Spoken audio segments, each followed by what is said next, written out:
에스겔서 14장 1절에서 11절까지의 말씀입니다. 에스겔서 14장 1절부터 11절까지의 말씀 함께 보겠습니다. 이스라엘 장로 두어 사람이 나와 내 앞에 앉으니 여호와의 말씀이 내게 임하여 이르시되, 인자야, 이 사람들이 자기 우상을 마음에 들이며 죄악의 걸림돌을 자기 앞에 두었으니 그들이 내게 묻기를 내가 조금인들 용납하랴. 그런즉 너는 그들에게 말하여 이르라. 나 주 여호와가 말하노라. 이스라엘 족속 중에 그 우상을 마음에 들이며 죄악의 걸림돌을 자기 앞에 두고 선지자에게로 가는 모든 자에게 나 여호와가 그 우상의 수요대로 보응하리니, 이는 이스라엘 족속이 다 그 우상으로 말미암아 나를 배반하였으므로 내가 그들이 마음먹은 대로 그들을 잡으려 함이라. 그런즉 너는 이스라엘 족속에게 이르기를, 주 여호와의 말씀에 너희는 마음을 돌이켜 우상을 떠나고 얼굴을 돌려 모든 가증한 것을 떠나라.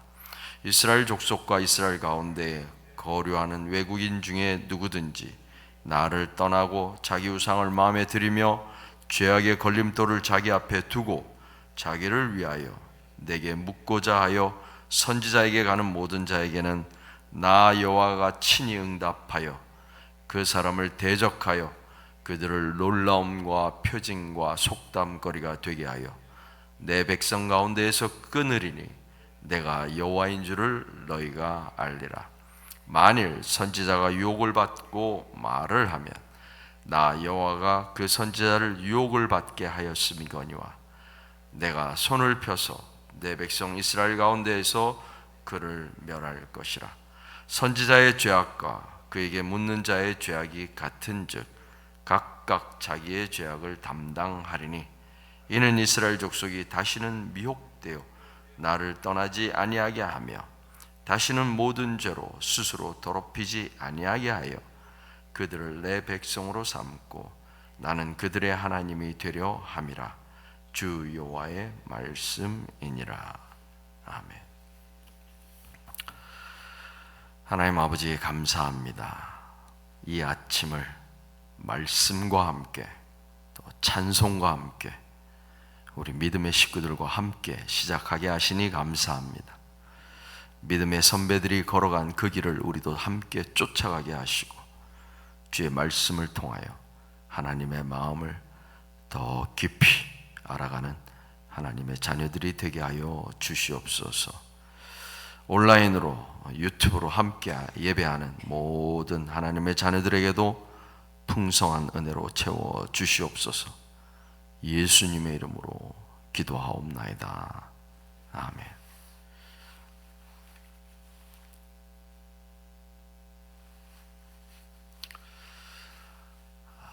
이사야 선지자가 이렇게 이야기합니다. 물론 하나님께서 말씀하십니다. 나는 여호와니, 나는 여호와니, 이는 내 이름이라. 나는 내 영광을 다른 자에게, 내 찬송을 우상에게 주지 아니하리라. 내 영광을 다른 자에게, 내 찬송을 다른 우상에게 주지 아니하리라. 이것이 이사야 42장의 말씀입니다. 조금 더 지나서 48장에도 같은 말씀을 기록하십니다. 내 영광을 다른 자에게 주지 아니하리라. 내 영광을 다른 자에게 주지 아니하리라. 이사야 43장은 또 이렇게 말씀하십니다.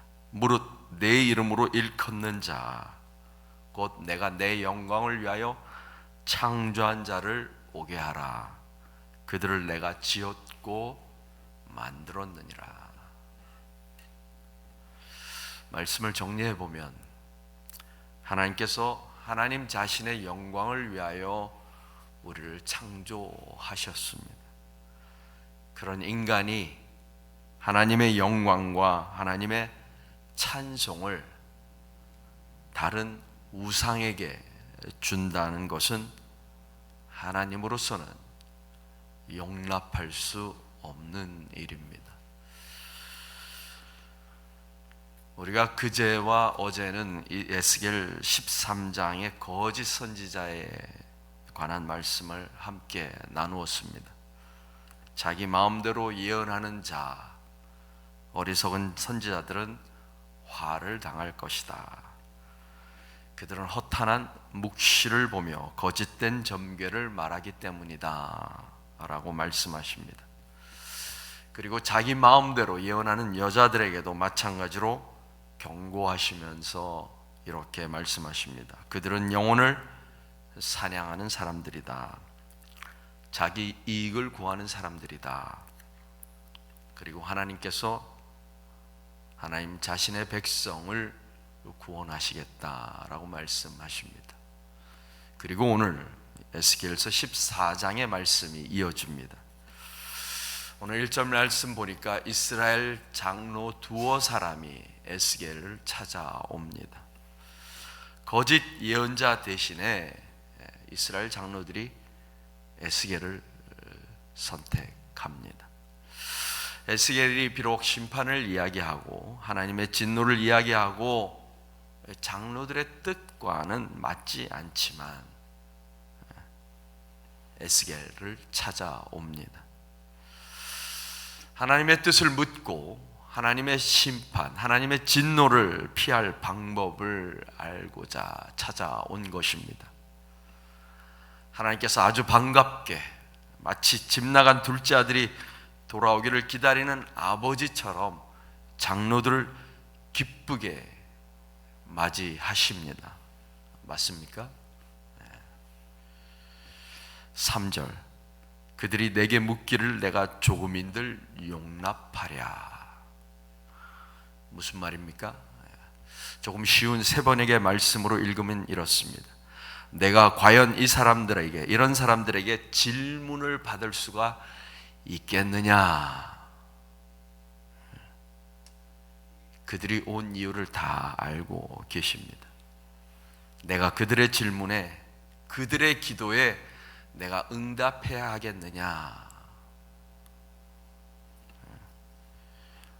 내가 대답할 수 있겠느냐라고 반문하시는 것입니다. 여러분과 제가 하나님께 나와서 하나님의 뜻을 구하며 기도하는데 하나님께서 말씀하시는 것입니다. 내가 내 기도를 들어야 하겠느냐? 내가 내 기도에 응답해야 하겠느냐라고 되레 묻고 계신 것입니다. 왜 하나님께서 이들의 질문 자체를 거부하시는 것일까요? 기껏 주님을 찾아와서 나왔는데 이렇게까지 말씀하시는 것일까요? 3절 앞부분은 이렇게 이야기합니다. 인자야, 이 사람들이 자기 우상을 마음에 들이며 죄악의 걸림돌을 자기 앞에 두었으니 그들이 내게 묻기를 내가 조금인들 용납할 수 있겠느냐? 비록 선지자를 찾아온다고 하나님께 나아온다고 하지만 그들은 여전히 거짓 선지자를 찾는 마음으로 에스겔을 찾고 하나님을 찾고 있다는 것입니다. 교회는 나오지만 그저 여러 종교들 중에 하나로 내 마음의 위안이나 얻고자 나오는 것입니다. 보험 드는 것처럼 하나님을 보험 들듯이 찾는 것입니다. 하나님을 믿는다고 하지만 여러 신들 중에서 내가 선택한 신에 불과한 것입니다. 하나님께서 두 가지를 말씀하십니다. 첫째, 너희 마음에 우상을 품고 왔다. 여전히 우상을 품고 왔다. 하나님을 찾지만 우상을 가슴에 품고 왔다. 둘째는 죄악의 걸림돌을 그대로 가져왔다. 죄를 짓는 그 죄악을 내 앞에 두고 치울 생각하지 아니하고 그대로 왔다. 사실상 같은 말을 반복하시는 것입니다.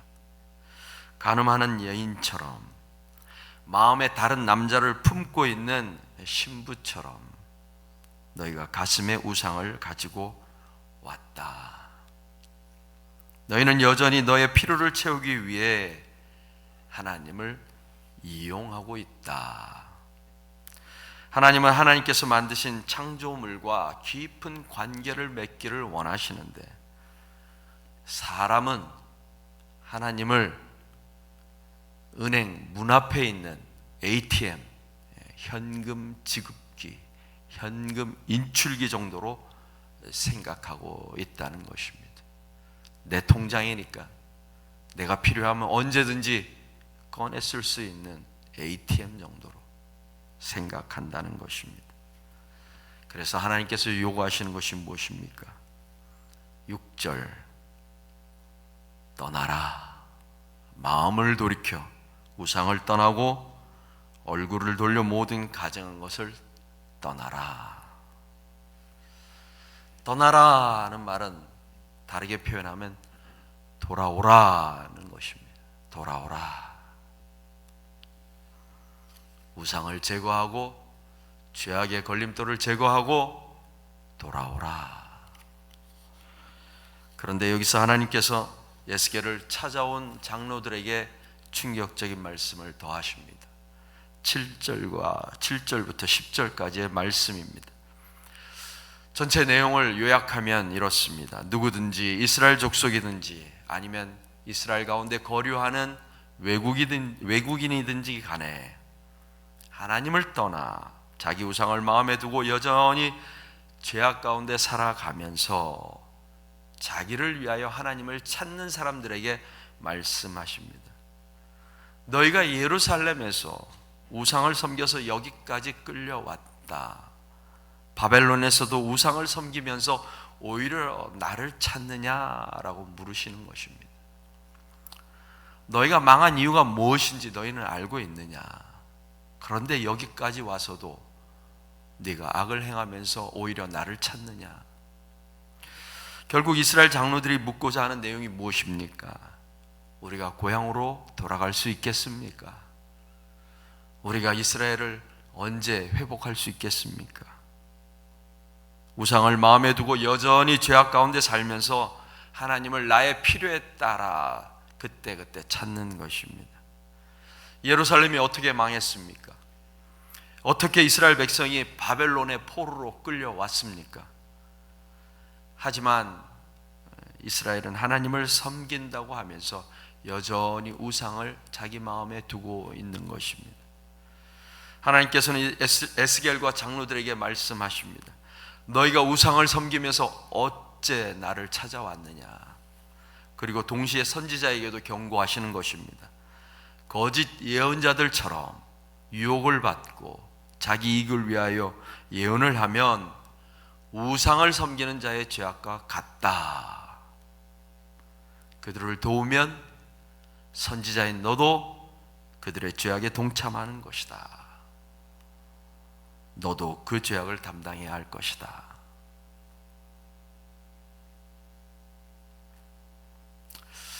그런데 오늘 본문 말씀은 책망과 진노로 끝나지 않습니다. 11절 이는 이스라엘 족속이 다시는 미혹되어 나를 떠나지 아니하게 하며 다시는 모든 죄로 스스로 더럽히지 아니하게 하여 그들을 내 백성으로 삼고 나는 그들의 하나님이 되려 함이라. 주 여호와의 말씀이다. 6절에서는 하나님께서 떠나라 하고 말씀하십니다. 그런데 11절에 가면 내가 그렇게 하겠다라고 말씀하십니다. 하나님의 진노와 책망의 목적이 무엇입니까? 이스라엘 족속이 다시는 미혹되지 않는 것. 그래서 하나님을 떠나지 않는 것. 모든 죄로 스스로 더럽히지 아니하게 되는 것. 그래서 그들은 내 백성이 되고 나는 그들의 하나님이 되려 합니다. 한마디로 말하면 바보 같은 하나님이 아닐 수 없습니다. 여러분의 자녀들이 만약에 연애하다가 애인에게 버림을 당했는데도 아직도 기다리면서 돌아오라 돌아오라 그렇게 말하고 있다면 부모된 여러분의 마음은 어떠하겠습니까? 지금 우리 하나님께서 이스라엘을 향하여 그렇게 하고 계신 것입니다. 돌아오라 돌아오라. 하나님의 궁극적인 목표가 무엇입니까? 오늘 에스겔서 14장 본문이 저와 여러분에게 보여주고자 하는 것이 무엇입니까? 이렇게 제목을 붙여도 될 것 같습니다. 아버지의 애끓는 사랑 고백. 하나님의 진노 뒤에 감추어진 하나님의 사랑 이야기. 왜 나를 찾아왔니? 툴툴거리시면서 너는 나의 백성이라고 하시는 바보 같은 하나님의 사랑 고백. 하나님께서 저와 여러분에게, 우리 모두에게 기대하시는 것이 무엇입니까? 돌아오는 것, 돌아오는 것. 우상을 버리고 하나님께로 돌아오는 것. 우리는 이것을 회개라고 말합니다. 마음에 들인 우상을 다 내어버리고 나의 앞에 두었던 죄를 짓게 만드는 모든 악을 제거하고 하나님으로 채우는 것, 이것이 돌아오는 것입니다. 이것이 회개입니다. 그런데 이것조차도 내가 하는 것이 아니라 하나님께서 우리를 위하여 해 주시겠다, 그렇게 만드시겠다 라고 말씀하고 있는 것입니다. 오늘 본문에서 보았듯이 회개는 내 생각과 내 경험과 내 지식과 내 고집을 꺾는 일입니다. 당장 손해보는 것 같고 고통스러운 것 같고 힘든 것 같이 보이고 또 사실 힘든 것임에 틀림없습니다. 익숙한 것을 버린다는 것, 이스라엘 백성들처럼 우리 역시 쉽지 않은 일입니다. 하지만 분명한 사실이 있습니다. 회개는 더 좋은 미래를 보장한다는 것입니다. 더 아름다운 미래를 약속한다는 것입니다. 회개는 내 백성 가운데서 끊어지는 절망적인 상황 가운데서 내가 하나님의 백성이 되고 하나님이 나의 하나님이 되는 복으로 우리를 이끌어 간다는 사실입니다. 그럼에도 힘든 일임에 틀림없습니다. 그러나 우리에게 소망이 있는 것은 우리를 하나님의 자녀로 부르신 주님께서 이미 우리를 너무나 잘 알고 계시다는 사실입니다. 저는 믿습니다.